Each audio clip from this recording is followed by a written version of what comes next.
Hey, what's up, guys? It's your girl Kia, and I am back for another video. Gonna wait for a second, make sure I don't run over any children while I'm recording this video. No children in sight. Okay, cool.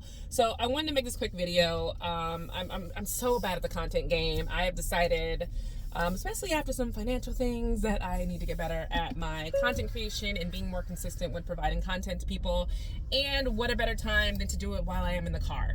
But anyway, we know all that. So as you can see from the title of the video down here, we are talking about the Diddy and Cassie situation. Cassie took the stand yesterday in the trial against Diddy in the RICO and sex trafficking case in New York. She got on the stand very heavily pregnant. This woman is 8.5 months pregnant, which you're already in a fragile state. You're already in kind of a overwhelmed state, especially if you already have 2 kids. Now you're bringing your 3rd kid in the world. You're pregnant. You're uncomfortable. And now to make your world even harder and more uncomfortable, you now have to testify against a former partner who abused you. I cannot imagine the trauma that she feels right now. Especially since it is very clear that this woman has done her best to move past this. She is now married to Alex Fine. They have 3 kids. They live a very quiet life. You don't see her on social media a lot. You don't see her on red carpets a lot. They are just a very happy, quiet couple, and it's really nice to see, because if anybody deserves that after a relationship like Diddy and Cassie's, and you would hope that she has some kind of solace and peace in her life, and looks like she found it. But the reason why I want to do this video is that I'm looking at social media, and it is just so disturbing to see people's comments on different levels. One, that people don't understand the justice system, or how court cases are tried by a very talented prosecution, or that sex trafficking happens, or that women do get involved in these abusive relationships and do whatever they do, love their abuser. All these things are true. All these things happen, and they happened in Cassie's life. So let's start with the first thing. People keep saying that they are building this entire case up against Diddy because he was, abusive to Cassie. I mean, yeah, domestic violence is bad. He shouldn't have done that, but that doesn't mean he's a sex trafficker, blah, blah, blah, da, da, da, da.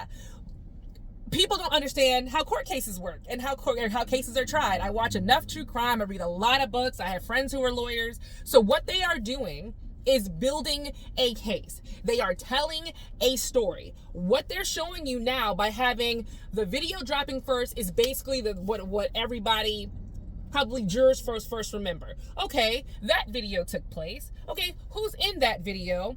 Cassie, why are you in that video? Okay, you were had this sex worker who did things with you in these videos that we've seen. Okay, where are those videos? Let's show this. Oh, where's that sex worker? And where's that sex worker? And it's a cascading thing, because when you think about it, when they're trying Diddy for a RICO case where sex trafficking is involved, Cassie would be, I don't want to call her a co-conspirator because she's not.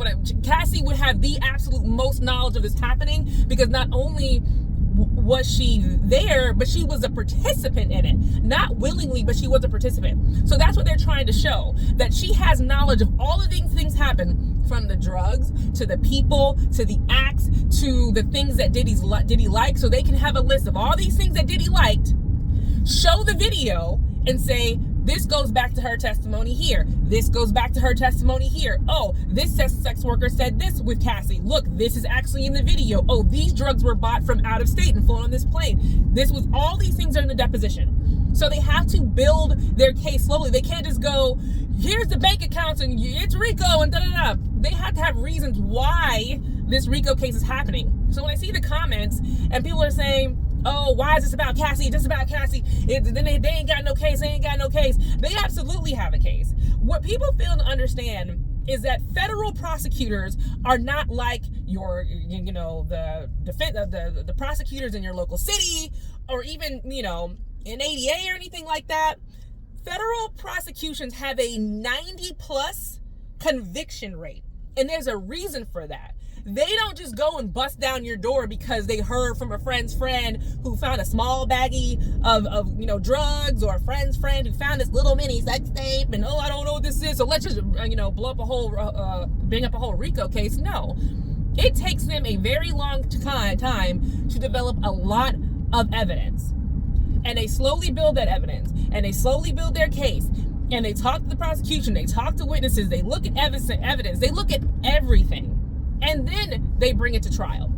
And that's what we're looking at. We are looking at a prosecution that has really put a lot of energy and time and effort into building a case against Sean Diddy Combs. So that's the first thing. Cassie is on stage retelling some of the most degrading things that any of us have ever heard. I don't even want to go through some of the things that she said happened to her, but they're very degrading and debasing, all in the name of pleasuring Diddy. And a lot of people are saying, well, she was an active participant. She wasn't an active participant. There is such thing as grooming. I know people say, well, grooming only happens with young kids. That is not true. We see victims of sex trafficking who stay with pimps for years and years and years because they are, over time, taught that this abuse is normal, that this abuse is okay. This is how I show love. This is how I'm showing love to you. I'm only doing this to you because you deserved it, you earned it, or, you did something to me. That's why you're getting it. If you just stop doing it, you'll be fine. And then the abuse happens, and then a new reason comes out. There is conditioning. It is psychological conditioning that happens over time. And that's what happens to Cassie. Cassie started dating Diddy. Diddy probably love bombed her, did one thing weird. She was okay with the one thing weird. Okay, cool. One thing is weird. No big deal. Then the second thing weird happens. Okay, well, that's not that bad. The third thing starts happening. Then he hits her. And then she's like, well, I shouldn't have done this. She starts rationalizing in her brain why she got hit or why this happened to her, and starts to say, well, I just won't do this next time. It'll be fine. And slowly over time, the bad things, they don't feel like anything anymore. They just feel like a regular day in this relationship. This is just what it is. He's just like this. Oh, when your friends say, girl, why is your face like that? Or why are you doing these things? Oh, it's fine. It's no big deal. This happens all the time. He just got a little mad at me, or he just likes to have fun. That's why we have these large parties. I mean, you have the sex worker who testified coming out and saying that she was drugged a lot of the time. And I believe that. There are very few women who, sober, will do the things that Cassie did with and for Diddy. Sober. And she went through the list of all the drugs it took, and the sex worker came out and said that there was a time that she was just passed out in the corner. It also came out there was a time that she threw up, and Diddy didn't care. He just wanted her to keep going. So she went through a lot, and I get why she stayed. They say that it takes a woman 7 times to leave because she's very afraid. She feels very threatened by her abuser. She doesn't know what's going to happen. And I don't know if that's 7 times for women with kids or without kids, but imagine if they had kids together. Her trying to leave. There's so many factors in an abuse victim leaving that you can't just say, oh, he hit you once, you should have walked out the door. No. That's not how that works. It's not how abuse works. It's a lot harder than people to just say you just walk out and leave. Doesn't work like that. Some people calling her his co-conspirator, like I accidentally just called earlier. She's not his co-conspirator. She is a victim. We are listening to a woman who stayed with a man for so long, who loved him and wanted him to be nice, and she wanted to love him, wanted to be in the relationship. She just wanted the pain to stop happening. And I think in a lot of victims' minds, they think, if I just do what he says, if I just do what he wants, if I just be who he wants me to be, we won't be doing these freak offs anymore. He won't be hitting me. He won't be hurting me. None of these things will happen anymore. It'll be fine. But when you look at the video of her getting attacked by Diddy in the elevator, she tried to leave. And that's what happened to her. And people are like, well, that's just one time. No, that's one time that was caught on video. That might not have been the only time that this girl tried to leave. Actually, no, there was another incident that was in her deposition where she tried to leave and he beat her up. If I remember the deposition correctly, she tried to leave.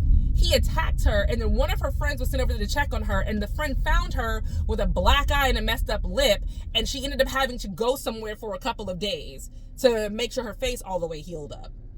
And that's one time it does deposition, one time we have on video. Why do people keep assuming that there's not other times? There's not other times where she tried to leave and the same thing happened again, where she got attacked, or she got stalked, or she got threatened.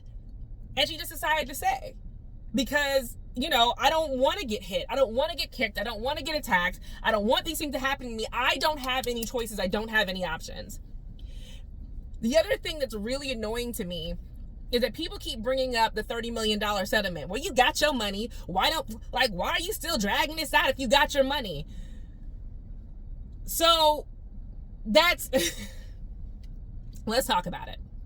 She did file a civil suit, and her civil suit was about the contract and all the mixed work opportunities. That has nothing to do with the federal case.